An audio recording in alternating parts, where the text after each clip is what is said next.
Good evening, everyone. This is your evening news recap, your nightly news podcast on all the news that I come across throughout the day, giving you my take as somebody who aspires to be a politician in the near future. Hopefully, all you guys are doing wonderful. I'm doing pretty all right. Today is August 6th. I almost said 8. Don't know why. It is also Wednesday. Hopefully, all you guys are doing well. It is a pretty hot day, but hopefully, we make it through this one. Because heat doesn't do too well for us. But college is soon. We will be in Denver in essentially a week from today. Also, little heads up: there will not be a video on Saturday, and there probably won't be videos on Tuesday, Wednesday, and maybe Thursday.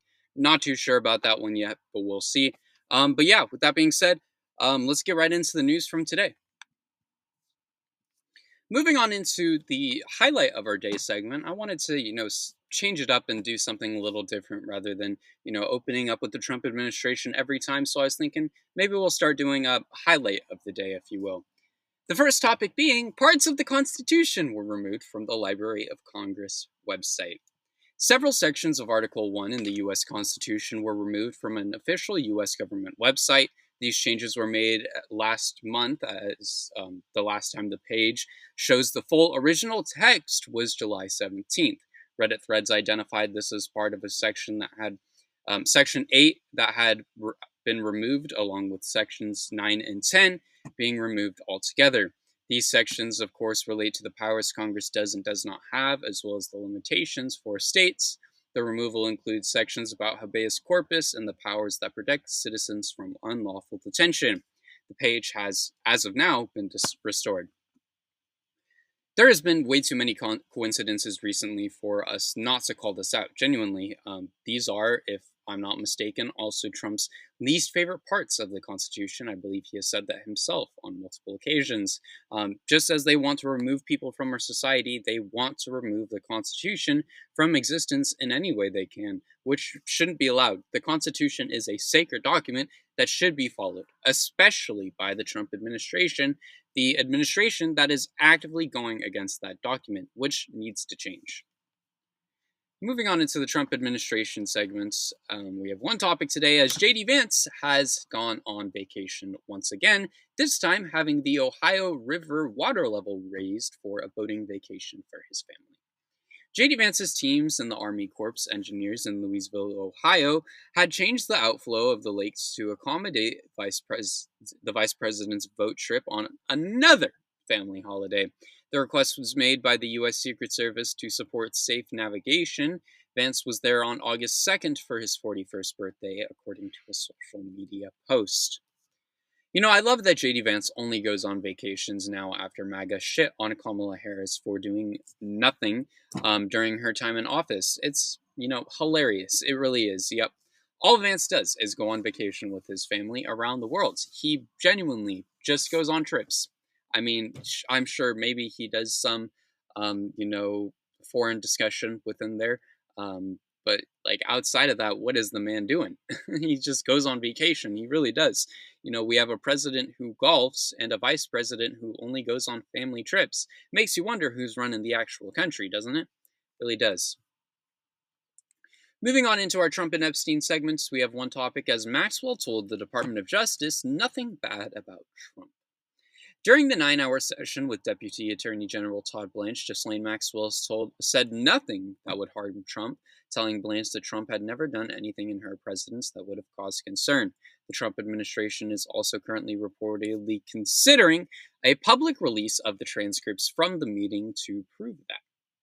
This is bullshit, 100% without a doubt. Any thought in my mind. This is bullshit. Maxwell is the only one who knows Trump, and Trump is the only one who can pardon her.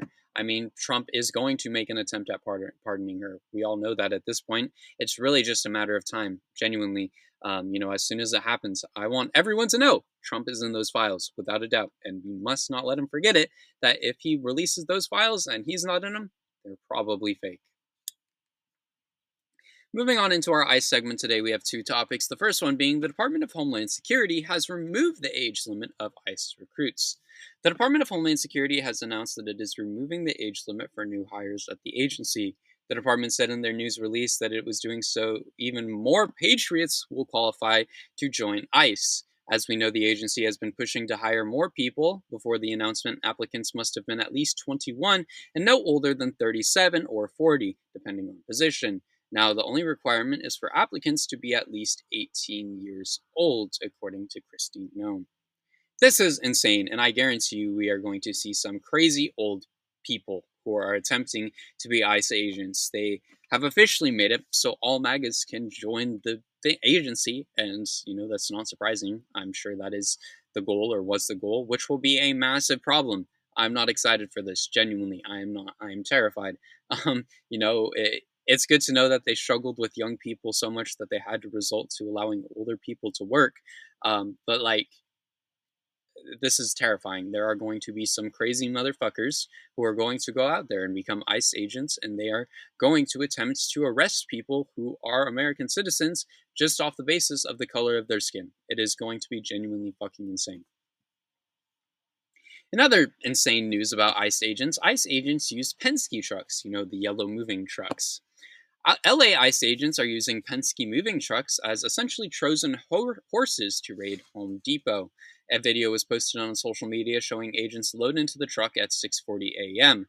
In a statement from Penske, they criticized the agent, saying Penske strictly prohibits the transportation of people in cargo areas of its vehicles under any circumstances. This company was not made aware that the truck would be used in today's operation and did not authorize this. Penske will reach out to the Department of Homeland Security and reinforce its policy to avoid improper use of the vehicles in the future. If I was Penske, I'd sue. Genuinely, ICE didn't even ask the company to do this, which is wild for one, and for two, they used it as a Trojan horse. I mean, I'd argue that's way worse than an unmarked vehicle. You are essentially using moving vans, everyday moving vans, to conduct ICE raids. That is fucking insane. Genuinely, that is crazy. And if I were that company, I would be pissed. There is no way I should be allowed to just use moving vans to conduct ICE raids and use them as Trojan horses. That is genuinely insane. Honestly, it really is. Moving on into our other news segments, we have three topics from today. The first one being Democrats have overperformed by 55 points in a special election. Democrat Stefano Famigolini got a huge victory in the special election to succeed Dominic Ruggiero in the Rhode Island Senate. Famigoletti, has an 83% of the vote to the 16% for Republican Alex Osamorelli. Famigoliti has lived in North Providence for a majority of his life, and the former councilman, now senator, will represent District 4. This is great news and a big win. Congrats to Famigolini T. Hopefully I'm pronouncing that right. I know I am probably butchering it. I'm excited to hear about your success on the Senate floor, and I'm excited to hear about what you do. Let's get some more seats, and let's take back the country and make a stand for what's right in the United States. Someone's got to do it, and we're going to continue to do so day after day. In other news, Texas House Democrats had to evacuate their hotel due to a bomb threat. Hundreds of people, including Democratic House members from Texas, were evacuated from a towel and conference a hotel. I don't know why that says towel. Hotel and conference center in Chicago. Around 400 people were removed from the building, and there was a thorough bomb search, but nothing was found. Texas Democrats still remain in Illinois for the time being, as Republicans look to find and arrest the lawmakers. Thankfully, there wasn't anything there. This could have been crazy if there really was a bomb, but thankfully that wasn't the case. I'm glad everyone's doing okay, and I hope everything can, get back to how it was, swimming and doing great. Moving on into the final topic for tonight, there's been a shooting at Fort Stewart in Georgia. An Army sergeant has been arrested after using a personal handgun to shoot his fellow troops this morning at Fort Stewart Military Base in Georgia. Brig General John Lubus, the commanding general of the 3rd Infantry Division, identified the shooter as Cornelius Radford. Though his motives are unknown, he was a sergeant. The 5 soldiers are expected to recover, as none of them had severe injuries. I wish these troops a speedy recovery. This is not something I expected to hear something today. Hearing a sergeant attack his own troops is kind of crazy. You really wonder, what caused this, why it happened, who caused it, what could have led to this, because that's not something you really hear very often. So hopefully we are able to find out about it soon, because this really is, an interesting situation. But with that being said, thank you all for watching this episode. I hope you all enjoyed. If you're on YouTube, please consider subscribing, dropping a like, dropping a comment down below. Let me know your thoughts on the news from today. We're on our way to 500 subscribers. I would really appreciate it if you could help me get there, so subscribe if you're new. If you are on Substack, please consider subscribing, or you can subscribe for free. All funds go to me to help me pay for the things that I'll need to pay for in college, like food and clothing and all those kinds of things. But if not, like I said, you can always subscribe for free. I truly do appreciate all forms of support. It means the world to me. Thank you all so much for watching this video, and I will see you all in tomorrow's episode. Later, guys. Have a good one.